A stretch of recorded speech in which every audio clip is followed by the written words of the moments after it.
Bismillahirrahmanirrahim. Assalamualaikum warahmatullahi wabarakatuh. Bismillah, alhamdulillah, wassalatu wassalamu ala rasulillah wa ala alihi wa sahbihi wa mawala. La hawla wa la quwata illa billah. Qala Allah ta'ala fil Qur'anil azim. A'udzu billahi minasyaitonir rajim.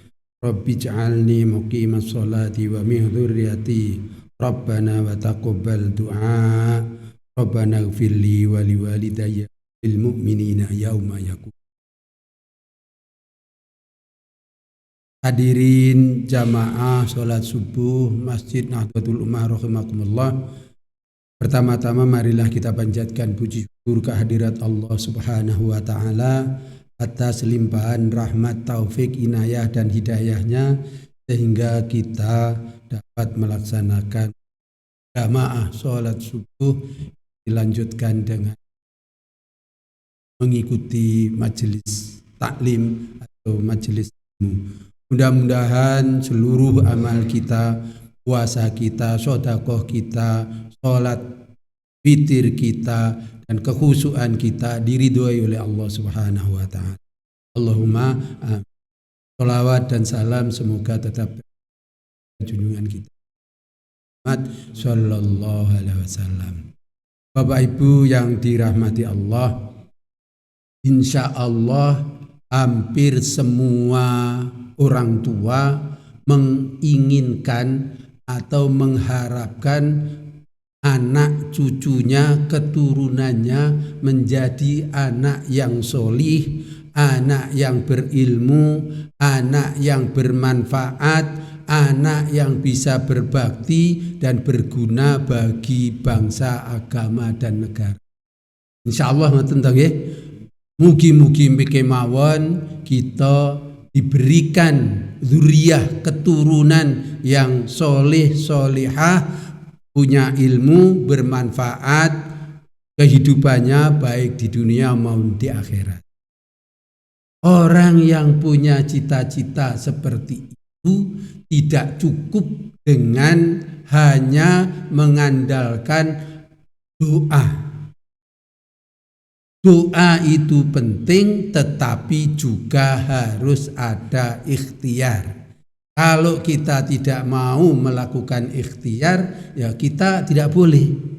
Ada satu kisah, sahabat itu ketika di masjid, itu ada sahabat yang selalu berdoa meminta semuanya, tetapi tidak ada upaya. Oleh sahabat Umar itu bahasa diterjemahkannya ditendang. Artinya apa? Kita harus melakukan usaha. Dengan demikian maka kembali kepada topik pembahasan kita pagi hari ini, bagaimana agar kita itu memiliki anak cucu keturunan yang solih solihah, berbakti kepada kedua orang tuanya, memiliki ilmu yang bermanfaat dan berguna bagi nusa dan bangsa. Ini harus ada ikhtiar. Di dalam konsep pendidikan Islam, sejak di dalam kandungan atau kita mundur ke belakang, itu sejak proses akan bertemunya benih-benih cinta. Nah, jadi lek nemokne benih cinta itu ora kok seneng terus grudak-gruduk taktuk-taktuk mboten, niku ora ketemu nanti. Tetapi itu ada proses, yaitu mulai dipun akitaken. Nah, jadi nanti itu ada ijab kabul bahwa ini bisa diterima oleh kedua belah pihak, suami istri, akhirnya jadi akad nikah. Setelah itu proses ketemune ya kudu enek dongoni. Jadi ora kok syukur krono cinta, krono seneng, krono pandangan pertama lalu akhirnya taktuk. Nah, ngoten niku akhirnya tidak ada nilainya. Itu akan menjadi anak akan tidak baik. Kalau sudah seperti itu sampai akhirnya Allah mengabulkan lalu itu menjadi benih di dalam kandungan ibunya, maka ibunya itu dianjurkan untuk memperbanyak zikir kepada Allah, baik membaca Al-Quran, sholawat, zikir, tasbih, tahmid dan sebagainya. Untuk apa? Untuk mendoakan kepada anaknya agar betul-betul anaknya menjadi anak yang soleh. Pelajaran yang dapat diambil adalah di Islam itu diajarkan untuk memiliki sebuah cita-cita itu berproses dan memiliki tahapan-tahapan, dan itu harus diingat.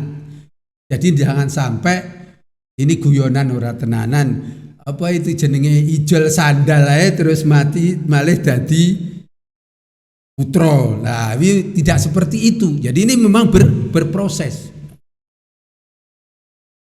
Nah, dengan demikian maka kita akan menemukan nanti di dalam selama kandungan dan sebagainya ini nanti terus diingat. Setelah itu lahir diberikan pendidikan. Karena apa? Karena menuntut ilmu itu adalah wajib. Sejak kapan? Sejak dalam ayunan. Jadi yang duwe bayi putu itu usahakan seringkali putu itu mendengarkan kalimah-kalimah thayyibah, mendengarkan sholawat, mendengarkan zikir, mendengarkan tasbih. Nanti anaknya akan berbeda. Jadi kalau ngomong putu atau anak di ayun-ayun begitu, maka bacakan sholawat. Jangan dibacakan lagu-lagu sing tidak menyenangkan. Contohnya apa? Krono jengkel karo bapake karo gendong putune karo gendong anake dijenengne dilagokne lagu-lagu bojo galak satu misal. Lah iki kok dadine anak ya wong krono kuwi donga seperti itu. Ini seperti ini penting sekali. Jadi kalau mengayun-ayun cucu anak itu bacakan sholawat. Insya Allah kita akan dikabulkan oleh Allah Subhanahu wa Ta'ala.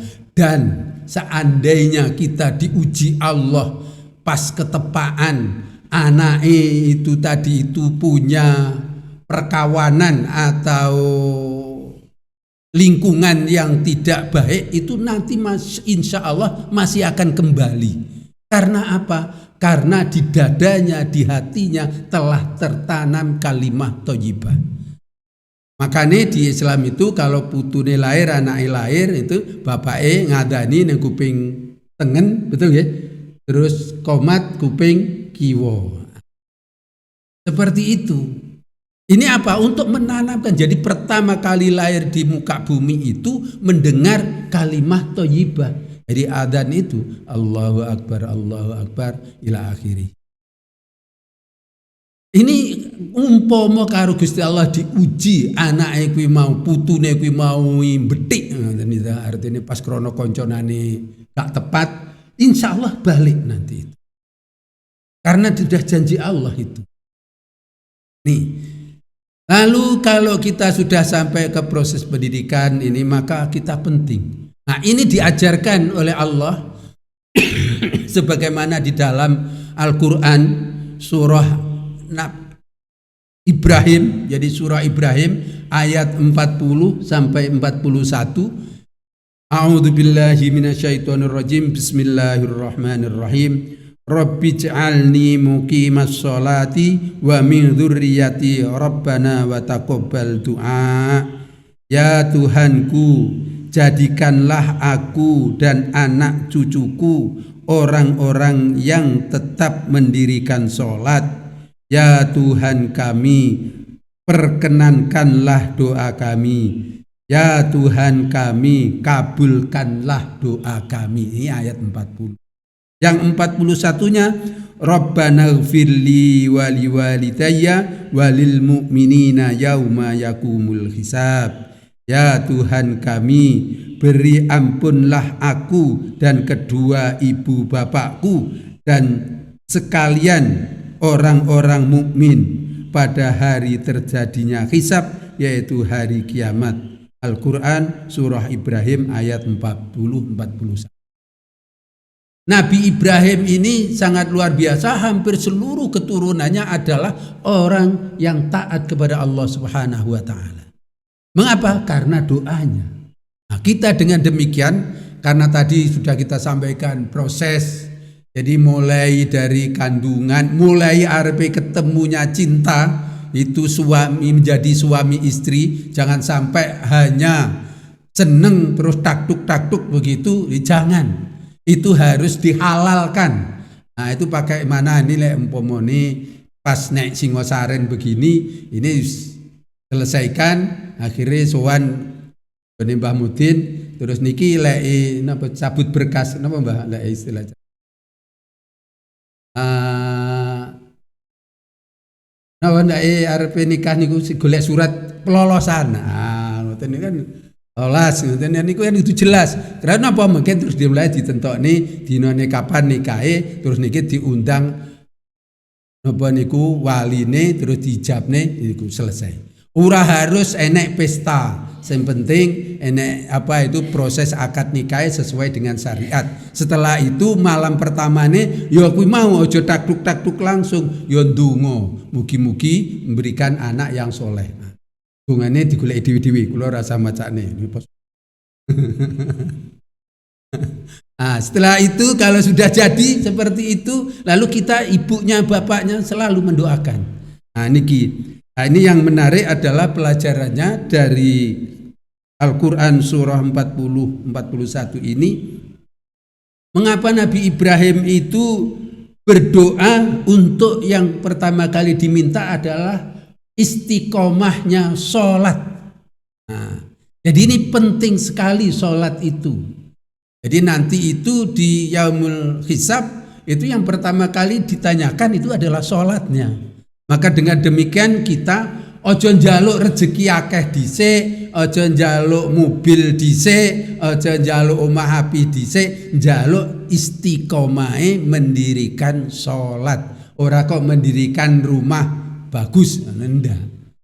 Mendirikan sholat ini penting karena apa? Orang itu akan bisa dilihat dari tingkat kualitas pelaksanaan sholatnya.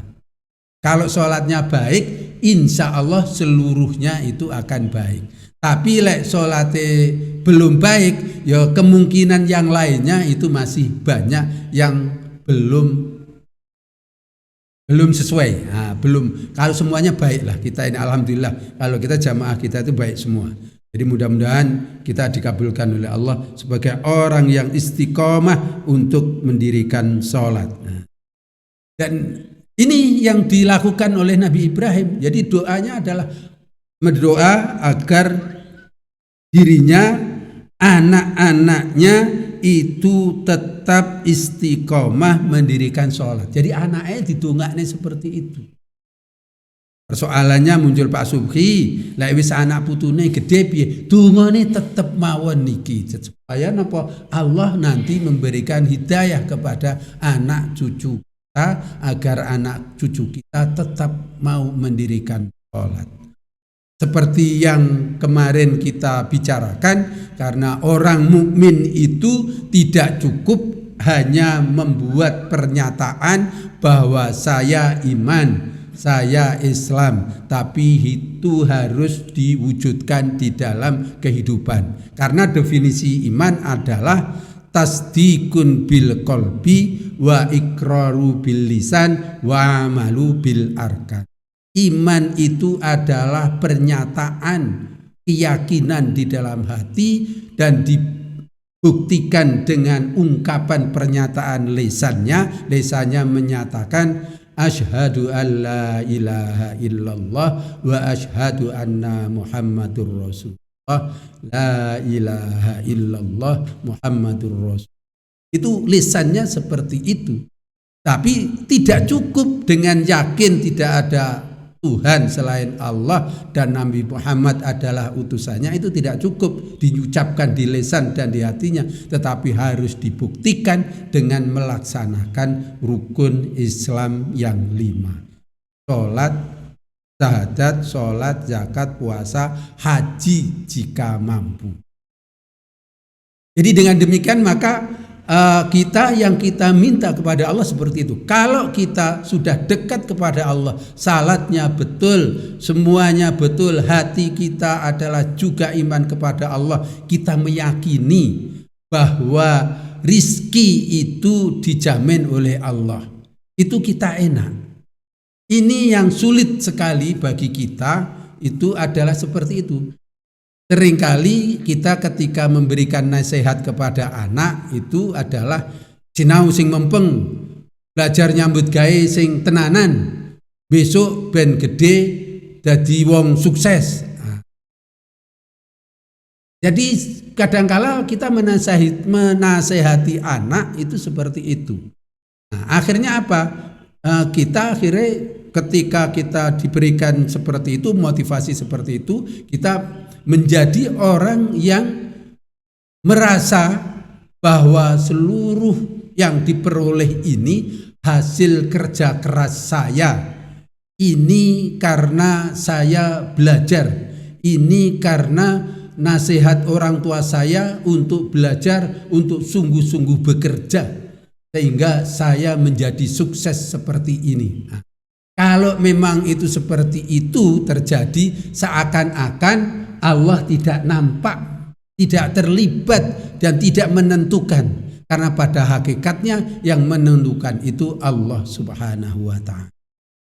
Jadi dengan demikian bagaimana mengajarkannya adalah kita harus mengajarkan ketauhidannya bahwa Allah itu maha besar, Allah maha rahman, maha kasih, maha rahim, maha kasih sayang, maha mencintai kepada makhluknya.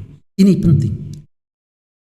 Dengan demikian maka kita akan tumbuh anak yang memiliki keimanan yang kuat, ketauhidan yang kuat.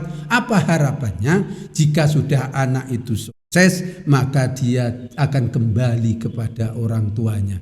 Bagaimana? Ayat yang kedua, ini doanya Nabi Ibrahim. Rabbana ighfirli wa liwalidayya walil mu'minina yauma yakumul hisab.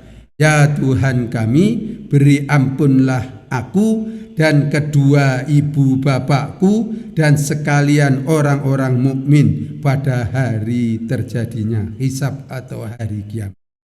Jadi kalau anak ini memiliki ilmu ketauhidan yang tinggi dan dia selalu berbakti kepada Allah dan kepada orang tuanya, maka dia akan ingat jasa orang tuanya lalu mendoakan kepada orang tuanya. Ini kalau tidak diajarkan sejak dini, sejak kecil, ya kita tidak bisa akan segera untuk mendapatkan itu. Kecuali jika Allah menghendaki. Ini persoalannya jadi lain.